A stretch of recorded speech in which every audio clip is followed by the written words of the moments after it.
সাধুবাদ প্রদান করো।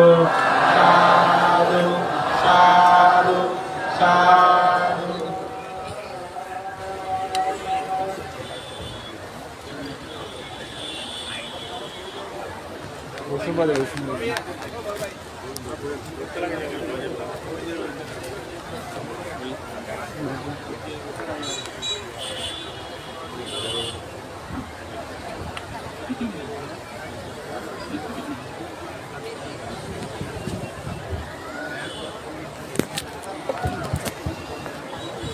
Hello hello.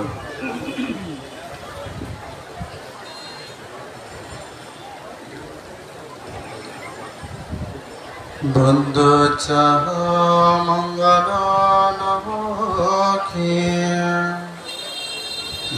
সম্বন্ধ সপিলু বুদ্ধং শরণমঘম্মঃ সর্বদুঃখপমোচনে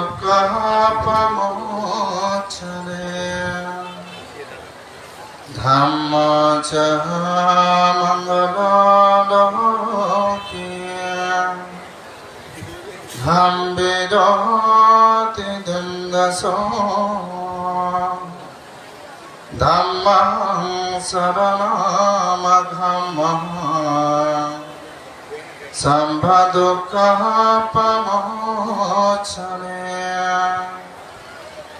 সঙ্গচ মঙ্গলোলোকে দাক্ষিণীয়া সদামতে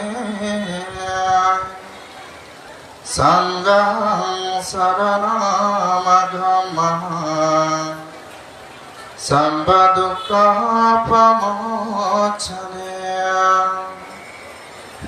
এতেন সসবজ্জনা হতু তে জয়মঙ্গলং তে।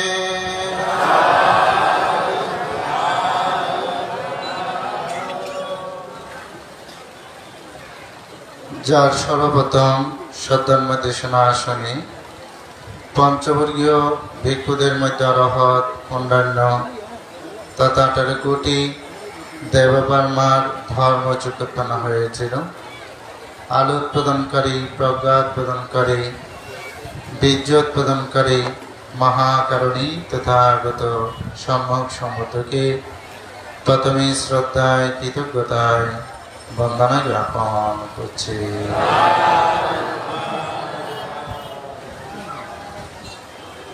পুণ্যতীর্থস্থান কোটবাজার সুদর্শন বিহারে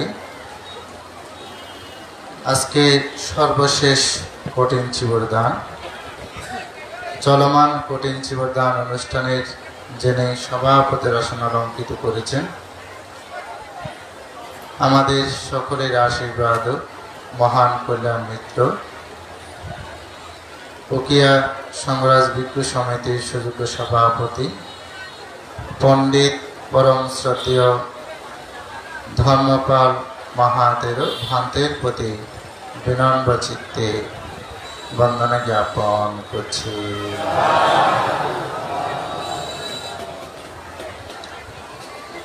যিনি উদ্বোধনী সম্ভাষণ প্রদান করলেন, আমাদের সর্বোচ্চ সংগঠন বাংলাদেশ সংঘরাজ ভিক্ষু মহাসভা কর্তৃক যাকে সদ্ধর্ম সারথী উপাধিতে বিভূষিত করেছেন, বহু প্রতিষ্ঠানের প্রতিষ্ঠাতা, বহু শিষ্যের জনক আসেন প্রজ্ঞাবতী মহাতের ভ্রান্তের প্রতি বিনম্র চিত্তে বন্দনা জ্ঞাপন করছি।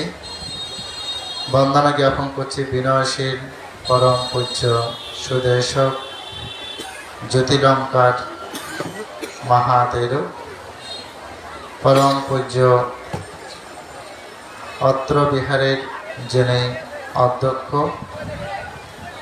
মৈত্রীর প্রদীপ, যাকে সকলে মৈত্রীর প্রদীপ বললে সকলে চিনেন এবং জানেন, যার জন্মতীর্থ আমাদের চন্দনাশী ডোমারপাড়া গ্রামে জন্মগ্রহণ করে গ্রামকে যিনি পূর্ণ আলোকে উদ্ভাসিত করেছেন, মৈত্রীর প্রদীপ পরম শ্রদ্ধেয় শাসনপ্রিয় মহাদেব।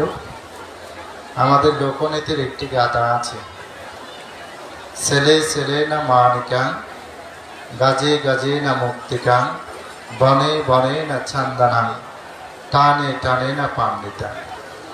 সকল হস্তির মস্তকে মুক্তা জুটে না, সকল বনের মধ্যে চন্দন গাছের উৎপন্ন হয় না, সকল স্থানে মহাপুরুষের জন্ম হয় না, সকল স্থানে পণ্ডিতের অবস্থান হয় না।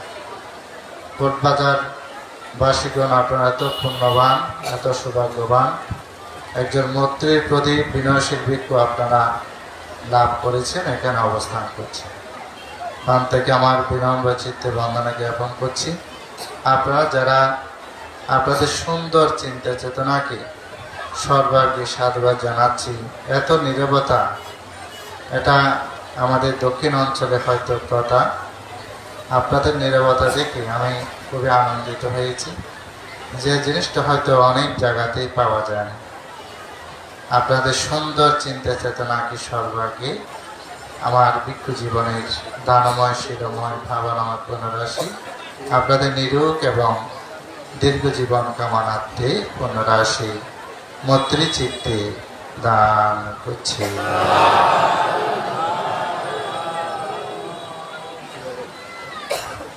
আমি উকিয়াতে এবার সহ 4 বার। প্রথম এসেছিলাম পূর্ব রত্না, এরপরে শিরেরচরা, তারপরে আগমন করেছি বরবিল। আপনারা হয়তো অনেকে চেনেন, যিনি বুদ্ধ প্রতিবিম্ব তৈরি করেন বাবু অনেক বড়ুয়া যিশু, ওনার বাড়ি হচ্ছে বরবিল। এবং তার ছোট ভ্রাতা আমাদের বড়ুয়া বুদ্ধ সমাজের অহংকার শিক্ষাবিদ বাবু অন্তর বড়ুয়া লিটু, যিনি আমার অত্যন্ত প্রিয় একজন বন্ধু। তাদের ওখান থেকে আহ্বানে বরবিল শহর আজকে পরম পূজ্য শাসনপ্রিয় ভান্তে এবং আমাদের সকলের পরিচিত যে উকিয়া সুরক্ষা পরিষদের যিনি সুযোগ্য সাধারণ সম্পাদক বাবু শুভঙ্কর বাবুর ঐকান্তিক বারবার ফোনে যোগাযোগ রেখেছেন, ভান্তে কতটুকু এসেছেন, তার প্রতি কৃতজ্ঞতার সহ সকলের প্রতি আবারও পুণ্যদান করছি। তো ধর্মপ্রাণ উপাসক উপাসিকা মণ্ডলী, আমি সময়টা ভান্তের কাছ থেকেই জিজ্ঞাসা করেছি। সম্ভাষণ করতে করতে প্রায় 5 মিনিটের অধিক কাল চলে গেলে, আর সম্ভবত 40-45 মিনিটের মতন আমার হাতে সময় আছে। আমি একটি বিষয়ভিত্তিক ধর্মদেশনা আপনাদের সম্মুখে উপস্থাপন করি। ধর্মপ্রাণ উপাসক উপাসিকা মণ্ডলী, আপনারা যারা এখন বসে আছেন সকলে কিন্তু আমরা সুখ জিনিসটা চাই। সবাই সুখ চায় না? চায় কিনা বলেন? কেউ কিন্তু দুঃখ চায় না। মানুষের জীবনে মানুষ যদি সুখ যদি কিনতে পারত, তাহলে মানুষ কি করতো? টাকা দিয়ে হলো কি কিনতো? সুখ কিনত। আর দুঃখকে যদি বিক্রি করা যেত, এমনি বিক্রি করে দিত, টাকা লাগতো না। তাহলে আমরা সকল মূলের কি আমরা সুখটা কামনা বাসনা করি। তো মানব জীবনে যদি আপনি সুখ চান, তাহলে আপনার জীবনে যে জিনিসটা আমাদের বুদ্ধ বলেছেন, সপ্ত রত্ন, 7টি রত্ন, এটাকে সপ্ত আর্যধন বলা হয়। কয়টি রত্ন বললাম? 7টি রত্ন। সপ্ত আর্যধন বলা হয়, সপ্ত রত্ন বলা হয়। সেগুলো কি? শুনলে হবে না, ধারণ করতে হবে, ধারণ করলে হবে না, সেটা আচরণ করতে হবে। কি কি? সাদ্দা, সেলা, সোতা, সাগা, পাইয়া, হেরি, উতাপ্পা। কয়টা বললাম? বলেন তো কয়টা বললাম? 7টা। কি কি বলতে পারবেন? সাদ্দা, সেলা, সোতা, সাগা, পাইয়া, হেরি, উতাপ্পা। এটা হচ্ছে পালি। বাংলাতে বলেছেন শ্রদ্ধা। বাংলাতে কি? শ্রদ্ধা। তারপরে কি শীল। তারপরে কি শ্রোতা মানে শ্রবণ। সাগা, সাগা মানে কি ত্যাগ। সাগা মানে কি ত্যাগ। পাইয়া মানে কি প্রজ্ঞা। পাইয়া মানে কি প্রজ্ঞা। হিরি মানে কি লজ্জা। হিরি মানে কি লজ্জা। উতাপ্পা মানে কি ভয়। উতাপ্পা মানে কি ভয়। এখন মূল বিষয় আমি আলোচনা করতে চাই শ্রদ্ধা।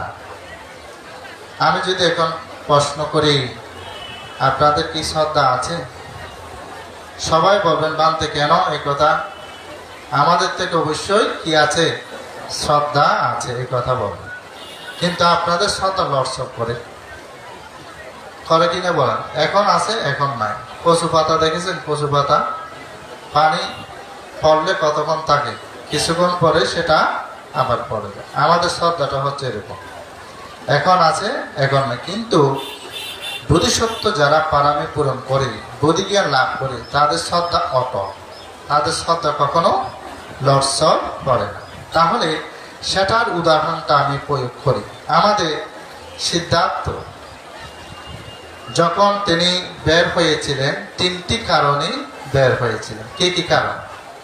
লোকাত্মাচারিয়া, ইয়াতাত্মাচারিয়া, বুদ্ধাত্মাচারী। কয়টি কারণ বললাম? তিনটি কারণে তিনি কি হয়েছিলেন, সংসার জীবন ত্যাগ করছেন। কয়টি কারণে? তিনটি কারণ। আমার সাথে আপনারা একটু বলবেন কয়টি কারণ? তিনটি কারণ। কি কি? লোকাত্মাচারিয়া, ইয়াতাত্মাচারিয়া, আরটা কি বুদ্ধাত্মাচারী। আপনাদেরকে মুক্তির জন্য, সুগতি কিভাবে লাভ করা যায় তার জন্য, এবং জ্ঞাতিদেরকে উদ্ধার করার জন্য, আর একটা কি বুদ্ধি জ্ঞান, বুদ্ধত্ব জ্ঞান লাভ করার জন্য তিনি কি করেছিলেন, সংসার জীবন ত্যাগ করেছিলেন। তো তিনি যখন ত্যাগ করে, যেমন আমি আসনে বসেছি, তিনিও কি করেছিলেন, আসনে বসেছিলেন। কি জন্য? বুদ্ধি জ্ঞান, বুদ্ধত্ব জ্ঞান লাভ করার জন্য। তিনি যখন বসেছেন, মারে টনক লড়ে উঠল। তিনি চিন্তা করলেন, তিনি যদি বুদ্ধি জ্ঞান লাভ করে ফেলে আমার লাভ সৎকার কমে যাবে। তখনই তিনি কি করেছিলেন, মার কি করেছিলেন, একেবারে সসৈন্য নিয়ে তিনি কি করেছিলেন, আক্রমণ করার জন্য এসেছিলেন। কিন্তু তিনি যখন বসেছিলেন আসনে, অধিষ্ঠান করে বসেছিলেন। কি অধিষ্ঠান? ইহা আসনে সুশ্রুতি মে শারীরাং তাগাস্যে মানসাং পালয়াঞ্চ জাতু অপার্থ বোধি বহু কল্প দুর্লভাং নব্যসনাত্কায় মান্তসালিস্যতি। এটার অর্থটা কি জানেন? আমার শরীরে যত সব চর্মস্থি মাংস আছে, সমস্ত কিছু চলে যাক, কিন্তু যতক্ষণ বুদ্ধি জ্ঞান, বুদ্ধত্ব জ্ঞান লাভ করব না, টলিবে না দেহে মোর এই আসন হবে। এই দৃঢ় সংকল্পতার কারণেই তিনি কি করেছিলেন, বুদ্ধি জ্ঞান, বুদ্ধত্ব জ্ঞান কি করেছিলেন, লাভ করতে সক্ষম হয়েছিলেন। তখন মার এসে বলছেন, মার এমন প্রলোভন সৃষ্টি করেছিলেন। মারের 3 কন্যা ছিল, আপনারা সকলে জানেন, রতি, আরতি, তৃষ্ণা। তারা নাচ গান করে অনেক প্রলোভন দিয়ে না, আসন থেকে তিনি চ্যুত হন।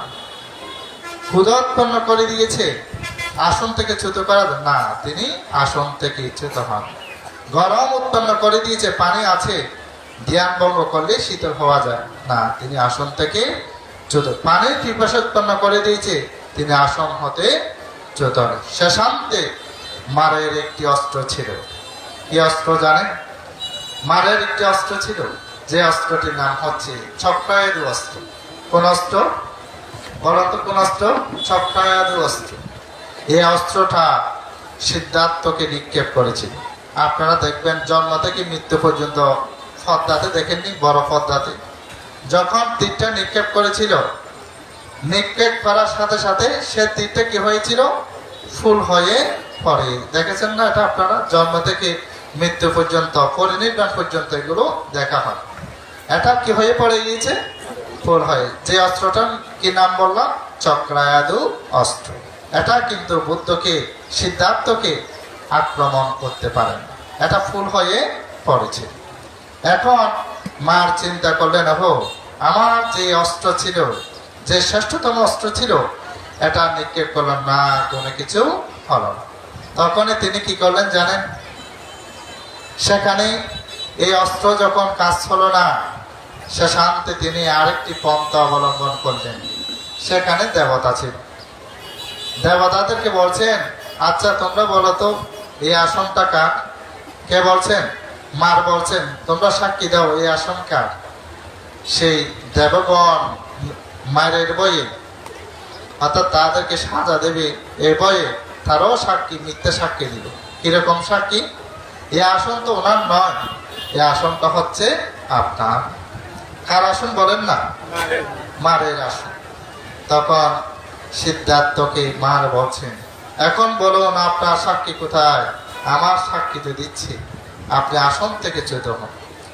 তখন আমাদের সিদ্ধার্থ চিন্তা করেন, হো আমার তো এখন সাক্ষী নেই, আমার একমাত্র সাক্ষীকে জন্ম জন্মান্তরে যে দান পারামি, শীল পারামি, নস্কর্ম পারামি, প্রজ্ঞা পারামি, বীর্য পারামি, খান্তি পারামি, সত্য পারামি, অধিষ্ঠান পারামি, মৈত্রী পারামি, উপেক্ষা পারামি যে পূর্ণতা করে এসেছি, আমার একমাত্র সাক্ষী হয়তো এখানে কেউ দেবে না। আমার একমাত্র সাক্ষীকে আপনার কিসের উপরে বসেছেন? মাটির উপর। এটাকে কি বলা হয়? বসুন্ধরা।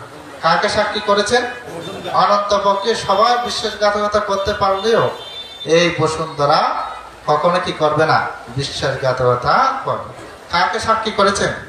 এই বসুন্ধরাকে সাক্ষী করার সাথে সাথে পানি উৎপন্ন হয়ে মা রসনা কি হয়েছিল? পরাজিত হয়েছিল। ভগবান বুদ্ধ যে, সিদ্ধার্থ যে দানাদি পারামিতার পূর্ণের পরে মা রসনাকে যে পরাজিত করেছিলেন, এই সত্য বাক্যের প্রভাবে আপনাদের সকলের জয় মঙ্গল হোক। আপনারা কথাটা বুঝতে পেরেছেন? আমি শ্রদ্ধাশীল এই বিষয় সম্পর্কে ধারাবাহিকভাবে আলোচনা করব। আমি দ্বিতীয় আরেকটি এই কাহিনী আপনাদের সম্মুখে উপস্থাপন, বুদ্ধ কিভাবে দেখেন, কিভাবে বুদ্ধি জ্ঞান, বুদ্ধত্ব জ্ঞান লাভ হয়েছে। কি অস্ত্র বললাম আমি?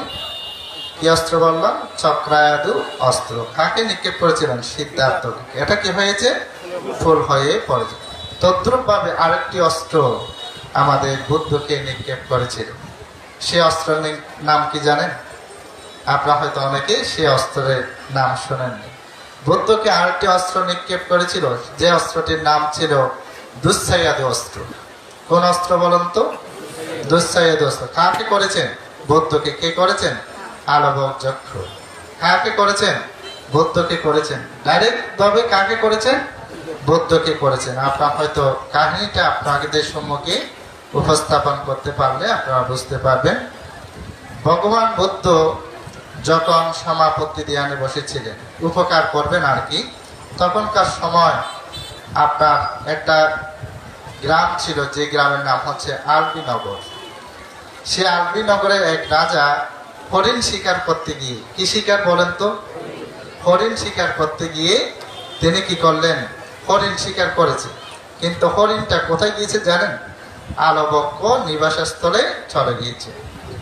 সেখানে সে হরিণকে ধরার জন্য যখন গিয়েছেন, আলবক যজ্ঞ তাকে ধরে ফেল, ধরে বলছেন আপনাকে আমি ভক্ষণ করব, অর্থাৎ খেয়ে ফেলব। তখন রাজা তো বুদ্ধি আছে, তো রাজা বলছেন আপনি যদি আমাকে ছেড়ে দেন, রাজদণ্ডিতে অনেক মানুষ আমার কারাগারে আছে। কোথায় আছে বলুন তো? কারাগারে আছে। প্রত্যেক দিন আপনার জন্য আমি একটা করে মানুষ প্রেরণ করবো, অর্থাৎ পাঠাবো। এখন সেই কথা বিশ্বাস করে সেদিন কি করলেন? আলবক যজ্ঞ, যার নাম শুনলে তত্তর করে মানুষ কি হয়? কম্পিত হয়। তার নাম কি বললাম? আলবক যজ্ঞ। তখনই তিনি কি করলেন? কি করলেন বলেন না? তাকে ছেড়ে দিন। প্রত্যেক দিন একটা করে মানুষ কারাগার থেকে পাঠাতো। কার জন্য পাঠাতো বলেন তো? আলবক যজ্ঞের থেকে। এখন পাঠাতে পাঠাতে দেখা গেল কি জানেন? কারাগার শূন্য হয়ে গেল। কি শূন্য হয়ে গেল বলুন তো? আর নাই। এখন রাজা চিন্তিত হয়ে পড়লেন, ওহো, মানুষ যদি না দিই আমাকে রাজা তো মেরে ফেলবে। তখন কি করলেন? ওই যে স্বর্ণ অলঙ্কার যেগুলো আছে এগুলো চিটিয়ে দিত। এগুলো কি করতে বলুন তো? চিটিয়ে দিলে কি করতেন? এগুলো যিনি ধরতেন তিনি অপরাধী, তাকে কি করত? ওই আলবক যজ্ঞের জন্য প্রেরণ করতেন। এভাবে করতে করতে মানুষ বুঝতে পারাতে এগুলো আর ধরে না। কি ধরে না? স্বর্ণ অলঙ্কার এগুলো আর ধরে না। এখন সেগুলো জানতে পেরে তখন মানুষ পলায়ন করছেন। পলায়ন তো বুঝেন, অর্থাৎ রাজ্য ছেড়ে চলে যাচ্ছে।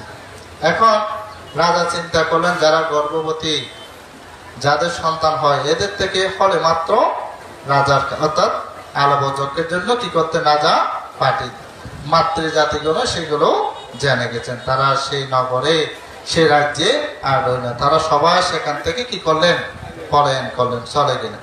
এখন রাজা খুব চিন্তিত হয়ে পড়লেন। আর কারাগার শূন্য, রাজ্য শূন্য, শুধুমাত্র আছে কি জানেন, রাজার একমাত্র পুত্র রাজকুমার।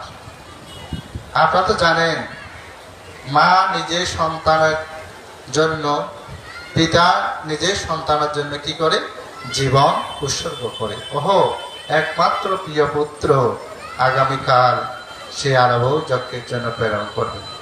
ভগবান বুদ্ধ সমাপত্তি ধ্যানে বসলেন। ধ্যানে বসে চিন্তা করলেন, দেখি আগামীকাল কার উপকার সাধন করতে পারে। দেখলো একমাত্র সন্তান, সেই রাজার একমাত্র সন্তানকেও আগামীকাল আরব যজ্ঞের জন্য প্রেরণ করবেন। তাড়াতাড়ি ভগবান বুদ্ধ আকাশ মার্গে উড়ে এসে সেই আরব যজ্ঞের নিবাস স্থলে উপস্থিত হলেন। উপস্থিত হয়ে সেখানেই দাঁড়ালেন। দাঁড়িয়ে তারা প্রহরে ছিল, আরব যজ্ঞ তখন সেখানে উপস্থিত ছিল। তিনি একটি মিটিংয়ে ছিল, মিটিং করছে আর কি। যখন বুদ্ধ প্রবেশ করতে চায় ঘরে, বুদ্ধকে প্রবেশ করতে দেয় না। কে দেয় না? প্রহরীগণ বুদ্ধকে সে আলাপ যজ্ঞের ঘরে প্রবেশ করতে দেয়। কিন্তু বুদ্ধ কি করছেন জানেন? যখন প্রবেশ করতে দিচ্ছে না, ঋদ্ধি বলে। কি বলে বলুন তো? ঋদ্ধি বলে। আপনারা এই দেশনা শুনেছেন, হয়তো শোনেননি, এটা নতুন একটি দেশনা। তখন ঋদ্ধি বলে, ভগবান বুদ্ধ ঋদ্ধি বলে সেখানে কি করলেন, প্রবেশ করলেন। প্রবেশ করার পরিপ্রেক্ষিতে প্রহরীগণ আলব যজ্ঞকে খবর পাঠালেন। কাকে খবর পাঠালেন? আলব যজ্ঞে। তিনি কি করলেন, সেখান থেকে শুনে যে বলছেন মণ্ডক মস্তক সম্পূর্ণ এক সন্ন্যাসী আপনার ঘরে প্রবেশ করেছে। কোন ঘরে বলেন তো? আপনার ঘরে প্রবেশ করেছে। তখনই কিন্তু তেলে বেগুনে খেপে উঠলেন। কে? আলব যজ্ঞ। যে অস্ত্রের নাম বললাম, কি অস্ত্র? দুঃসাইয়াদু অস্ত্র। সেখান থেকে ভগবান বুদ্ধকে সেই অস্ত্র নিক্ষেপ করেছিল। এই অস্ত্রের গুণগুলো জানেন কিরকম? গুণ বলবো, ফলগুলো জানেন? অর্থাৎ এই আকাশের এদিকে নিক্ষেপ করলে 12 বছর অন্ধকার থাকে। কয় বছর? কি অস্ত্র? কি অস্ত্র? না, চক্রায়ুধী তো ওটা মার নিক্ষেপ করেছে। এখন যিনি নিক্ষেপ করেছেন তিনি কে? আরব যজ্ঞ। এটা কোনটা কিরকম? আকাশের এদিকে নিক্ষেপ করলে কয় বছর? 12 বছর। সমুদ্রে মারলে কি হয়? পানি শুকিয়ে যায়। আকাশের ওদিকে মারলে, পাহাড়ের ওদিকে, গাছপালার ওদিকে মারলে সব কিছু কি হয়ে যায়? ধ্বংস হয়ে যায়। কি অস্ত্র বললাম? দুঃসাইয়াদু অস্ত্র। কোন অস্ত্র? ওনারা এত সরাহায় কে ফেলুন, মন মাথায় ফেলতে হবে না, হাম মধ্যে দরদে। কি বললাম? একটা চক্রায়ুধে এটা মার নিক্ষেপ করেছে, এটা ফুল হয়ে পড়েছিল। আর এটা কি? দুঃসাইয়াদু অস্ত্র। এটা কিরকম? এটা আকাশের ওদিকে মারলে কয় বছর? 12 বছর। সমুদ্রে মারলে কি হয়? পানি কি হয়ে যায়? শুকিয়ে যায়। আর যদি পর্বতে মারে, পাহাড়ে মারে, কি হয়? পাহাড় কি হয়ে যায়? এটা কাকে নিক্ষেপ করেছে? ওই মিটিং থেকে কাকে নিক্ষেপ করেছে? বুদ্ধকে। কিন্তু না, অর্ধপথে গিয়ে সে অস্ত্র আবার ব্যাক করলেন, আবার আরব যজ্ঞের ওদিকে চলে। তিনি আরো রেগে উঠলেন, আমার যেটি শ্রেষ্ঠ অস্ত্র এটা নিক্ষেপ করলাম, এটা কেন এদিকে আসলো? তিনি আরো ক্ষেপে রাগান্বিত হয়ে কোথায় এসেছেন জানেন? উঠানে আসলো, তার ঘরের উঠানে আসলো। তখনই আমাদের বুদ্ধকে বলছেন, আমাদের বুদ্ধকে বুদ্ধ বলতো না তো, কি বলতো জানেন? শ্রম। হে গৌতম শ্রম। তিনি উঠানে এসে বলছেন, হে শ্রমণ, আমার ঘর থেকে বের হন। কাকে বলছেন বলেন তো? বুদ্ধকে। বুদ্ধ কি বলছেন জানেন? আয়ুষ্মান। আয়ুষ্মান মানে কি?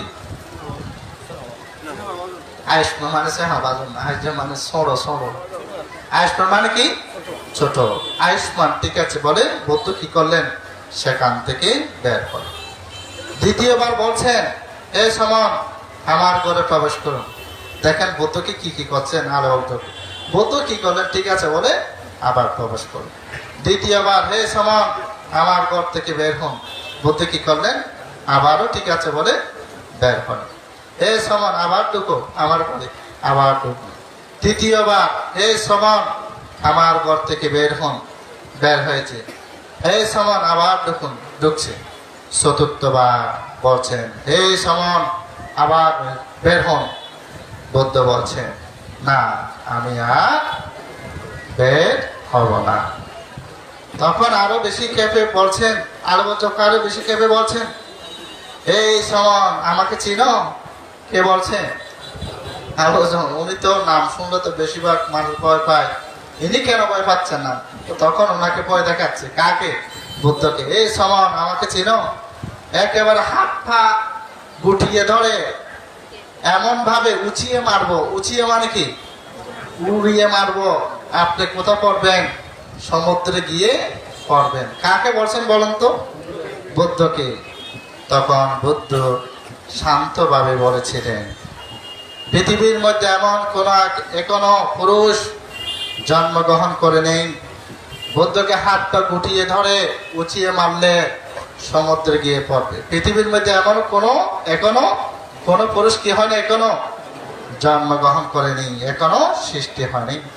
কে বলছেন? কাকে বলছেন? আলব যজ্ঞকে। তখন আলব যজ্ঞ একটু নত করেন। ওহো, শ্রেষ্ঠ অস্ত্র ছিল আমার, দুঃসাহিত অস্ত্র ছিল, এটা মারলাম, কিছু হলো না। উনি তো সাধারণ কোনো কিছু নয় মনে হয়। তখন নত হয়ে বলছেন হে সমন, আমি এত কিছু করলাম না, কোনো কিছু হলো না।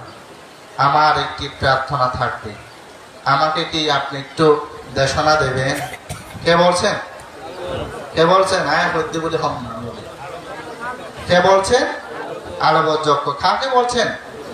বুদ্ধ কি আমাকে কি আপনি একটু দেশনা দেবেন? তখন বুদ্ধ বলেছিলেন তোমাকে আমি এমনি কোনো দেশনা দিতে পারি। দেখো, দেশনা না দিলেও কিন্তু আবার উঁচিয়ে মারবো, দেশনা দিতে হবে। কে বলছেন? আর তো বুদ্ধ বলছেন তোমার যতগুলো প্রশ্ন আছে, তোমার যত কিছু জানার ইচ্ছা আছে, তুমি জানতে পারো। তখন এমনি দেশনা বসলে হবে না, হাত জোর করো এবং সাইন আবার ওনারা হইতো না, আজ্জোর করি ফেলা বেগুন আবার। তিনি কি করলেন? হাত জোর করলেন, হাঁটু ভেঙে ধর্ম আসনে বসেছেন। কোন আসনে বলেন না? ধর্ম আসনে। তখন আরব যক্ষ বুদ্ধের কাছ থেকে 13টি প্রশ্ন করেছেন। কয়টা প্রশ্ন বলেন? 13টি প্রশ্ন করেছেন। প্রথম প্রশ্ন কি? এখন যে শ্রদ্ধার কথা বলেছি এখন আসবে। আরব যক্ষ বুদ্ধের কাছ থেকে প্রথম প্রশ্ন করেছিলেন বান্তে, পুরুষোত্তম মানুষের শ্রেষ্ঠ সম্পদ কি?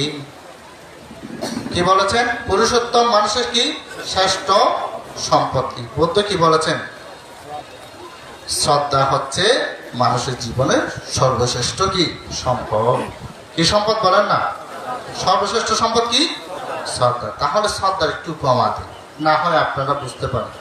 মাতৃজাতিগণ আপনারা সকলেই শিবলি বান্তের পূজা করেন না? শিবলি বান্তের পূজা অভাব অনটন হলে গরম দেয় না, নরম বা হ্যাঁ, কি জন্য করেন?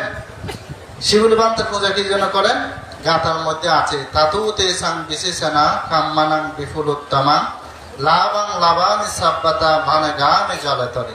শিবলি বান্তে যেখানে গিয়েছেন জলে স্থল অন্তরিক্ষে কোনো কিছু কি হয়নি, অভাব অনটন। তিনি হচ্ছেন শিবলি ভান্ত। শিবলি ভান্তের মার নাম কি বলেন? উপাসিকা বলেন, মার নাম কি? হ্যাঁ, কি ভাষা? ভাষা না কি ভাষা? হ্যাঁ, বড় করে হন না, দল্লা হন। হ্যাঁ, সূত্র। ধন্যবাদ। মার নাম কি? সূত্রভাষা। পিতার নাম কি? পিতার নাম কি? মহলি কুমার। ধন্যবাদ উপাসক। বিদ্য হলে আপনার জ্ঞান আছে, বলতে পেরেছেন। কি বলেছি? মহলি কুমার। মার নাম কি? সূত্রভাষা। পিতার নাম কি? মহলি। সূত্রভাষার গর্ভে কি এসেছেন? শিবলি বান্তে এসেছেন। যখন এসেছেন কয় বছর? 7 বছর 7 মাস 7 দিন। কি করেছেন? গর্ভ যন্ত্রণায় দুঃখ কষ্ট পেয়েছেন কিনা বলেন? তখন সে যখন গর্ভ যন্ত্রণায় দুঃখ কষ্ট ভোগ করছেন, স্বামীকে বললেন, স্বামীকে মহলে কুমার বলছেন তুমি গিয়ে একটু বুদ্ধকে ফান করো, আমি বুদ্ধকে একটু সপ্তাহকাল দান দিতে চাই। কি দিতে চাই বলুন তো, কি দিতে চায়? গোসই হন হল আপনি কত নহত হন হন, হ্যাঁ গোসনা মানে অর্থ কি বলেছে? সপ্তাহকাল পর্যন্ত কি করবেন? সুপ্রবাসা। কাকে দেবেন? বুদ্ধকে। তখনই মহলে কুমার বুদ্ধকে ফান করতে গেলেন। যখনই ফান করতে গেল, বুদ্ধকে যখন ফান করছেন বলছেন ভান্তে আপনাকে সপ্তাহকালের জন্য ফান করছি। তখন বুদ্ধ বলেছিলেন মহলে কুমার তোমার ফান আমি গ্রহণ করতে পারবো না। বলছেন ভান্তে কেন? একজন উপাসক আগেই আমাকে কি করেছে? পান করেছে, সেজন্য তোমার ফান আমি গ্রহণ করতে পারলাম। অনেক প্রার্থনা করেছে। কে করেছে বলেন না? মহলে কুমার। কাকে করেছে? বুদ্ধ কি, কিন্তু বুদ্ধ ফান গ্রহণ করেন। এই কথা কে জেনেছেন জানেন? এই কথা কি জেনেছেন? বুদ্ধকে যে মহলে কুমার ফান করতে এসেছিলেন কে জেনেছেন? বলেন কে জেনেছেন? কে জেনেছেন? বুদ্ধের দুজন পুত্র ছিল। বুদ্ধ দুজন পুত্র যাদেরকে অগ্রশ্রাবক বলা হয়। অগ্রশ্রাবককে ডান হাতকে সারিপুত্র ধর্ম সেনাপতি, বাম হাতকে ঋদ্ধিশ্রেষ্ঠ মুখ গুলেন বানতে। সারিপুত্র ডান হাত, বাম হাতকে মুখ গুলেন বানতে। তখন মুখ গুলেন বানতে অবগত হলেন মহলে কুমার বুদ্ধকে ফান করতে এসেছেন, কিন্তু বুদ্ধ ফান কি করেনি? গ্রহণ করেন। এ কথা জানতে পেরে তখনই সঙ্গে সঙ্গে মুখ গুলেন বানতে যে উপাসক আগেই বুদ্ধকে ফান করেছেন ওনার কাছে গেলেন। ওনাকে গিয়ে বলছেন উপাসক আমি শুনেছি আপনি নাকি বুদ্ধকে ফান করেছেন। কাকে ফান করেছেন বলেন না? আপনি নাকি বুদ্ধকে ফান করেছেন। হ্যাঁ বানতে আমি বুদ্ধকে আগেই ফান করেছি, আমার এখানে বুদ্ধর থেকে আগে কি করতে হবে? আসতে হবে। তখনই উপাসককে বলছেন উপাসক এই প্রথম সপ্তাহে যদি আপনি দাম না দিলে হবে না, পরের সপ্তাহ দেন না আপনি। না না বানতে প্রথমে আমি পান করেছি, আমার এখানে বুদ্ধ থেকে আসতে হবে। তখন অনেকক্ষণ বুঝিয়েছেন। কাকে বলেন না? বুদ্ধকে না, মুখ গুলেন বানতে উপাসককে বুঝিয়েছেন। তখন অনেকক্ষণ বোঝার পরে সেই কোনোরকম ভাবে নারাজ। সে শান্তে বলছেন ভান্তে ঠিক আছে আপনি যখন এত করে বলছেন আমার দাম আমি পিছনে নিয়ে যাব। আমার দাম আমি কোথায় নিয়ে যাব বলেন না? পিছনে নয়, কিন্তু আমার সত্য আছে। আমি পিছনে নিয়ে যাব ঠিক, কিন্তু আমার কি আছে বলেন না? সত্য আছে। আমার তিনটা সত্য আছে। কয়টা সত্য? তিনটা সত্য। কি? প্রথম সত্য কি? বুদ্ধকে দান দেওয়ার জন্য যে শ্রদ্ধা এখন মনের মধ্যে উৎপন্ন হয়েছে, এই শ্রদ্ধা এই সত্তার মধ্যে যেন নষ্ট না হয়, সেটা গ্যারান্টি ওয়ারেন্টি আপনার থেকে নিতে হবে। দানীয় সামগ্রী যেগুলো কিনেছি এগুলো যেন নষ্ট না হবে, এর সত্তার মধ্যে এগুলো দায়িত্ববাদ আপনার থেকে নিতে হবে। এই সত্তার মধ্যে যে আমার মৃত্যু হবে না, গ্যারান্টি ওয়ারেন্টি আপনার থেকে নিতে হবে। এখন আপনারা নিজেরা বলেন, 9 মাস আগে পর্যন্ত জানা হয় একজন সন্তান অথবা মেয়ে জন্ম নেয়, এটা আভাস দেয়। মৃত্যু হবে 1 মিনিট পরেও তো আপনি বলতে পারবেন না, পারবেন কিনা বলুন? এখন মুখগুলো একবান্তে চিন্তা করলেন ওহো যে 3টে শর্ত দিয়েছে এই শর্তগুলো কি আমি পারবো? দিব্য চক্ষু দিয়ে দেখলেন। কোন চক্ষু বলেন? আমাদের 5 প্রকার চক্ষু আছে জানেন? বৌদ্ধ চক্ষু, ধর্ম চক্ষু, দিব্য চক্ষু, সামান্ত চক্ষু, আরটা কি চক্ষু বলেন? আরটা কি চক্ষু? আর দেখন দিবে এটা কি চক্ষু? চর্ম চক্ষু। কোন চক্ষু বলেন?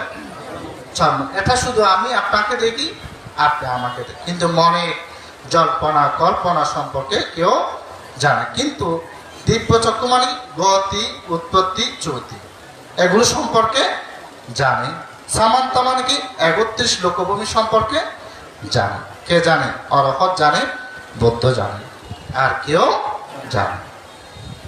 দিব্য চক্ষু দিয়ে ভান্তে দেখলেন, মুখগুলেন ভান্তে উপাসকের কয়টা সত্য নেওয়া যায়।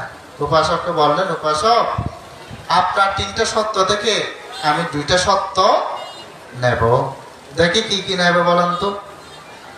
উপাসক বলছেন, উপাসককে মুখ গুলেন বাঁধতে বলছেন, উপাসক আপনার তিনটা সত্য, এই তিনটা সত্য থেকে আমি দুইটা সত্য নিতে পারি, একটা সত্য আমি নিতে পারবো না। দেখি আপনারা বলেন কোন সত্য নেবে না, কোন দুইটা সত্য নেবে। আমাদের উপাসক চন্দন বাবু বলছেন মৃত্যু নেবে না। আর কেউ আছে? আর কেউ আছে বলার? বলেন তো, আর কেউ আছে? হাত তুলে বলতে পারবেন। কি বলছেন আপনি? হ্যাঁ, শ্রদ্ধা বলছেন। হ্যাঁ, উনি বলছেন শ্রদ্ধা। আর কেউ আছে? শ্রদ্ধা বান্ধব দিন দিয়ে হচ্ছে।